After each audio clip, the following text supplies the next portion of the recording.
அவ்வளவுதானே தவிர அந்த அவருடைய கனவு நனவாகாது. காகித கப்பலில் கடலை கடக்க முயல்கிறார் அந்த சகோதரர். ஆகாய வெளியிலே மனக்கோட்டை கட்டுகிறார் அந்த கலைத்துறையிலிருந்து வந்த அந்த சகோதரர். அது வெறும் மண்கோட்டையாகத்தான் போகும். போக போக தெரியும். இப்போ அந்த கூட்டத்தில் நிறைய பார்க்க வர்றவங்க வர்றாங்க. 41 பேர் படுபயங்கரமா பரிதாபமா செத்து போனாங்களே.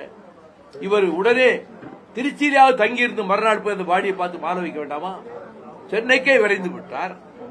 அதுக்கு பிறகு 40 நாள் கழிச்சு இளவு வீட்டுக்காரங்களை தன் வீட்டுக்கு வர சொல்றாரு. இது தமிழ்நாட்டில் இது வரைக்கும் எங்கேயும் நடந்ததே இல்லை. துக்க வீடுன்னா அங்க வீட்டுக்கு 10 நாள் கழிச்சோ 1 மாசம் கழிச்சோ தாம் தான் போகணும். அவங்களை வரவழைச்சு நிதியை கொடுத்து விட்டு நான் உங்களுக்காக ரொம்ப வருத்தப்படுறேன்னு சொல்லுவது எடுத்த எடுப்பிலேயே அவர் செய்த மிகப்பெரிய பிழை என்று நான் நேற்றே விமான நிலையத்தில் வைத்து சொன்னேன்.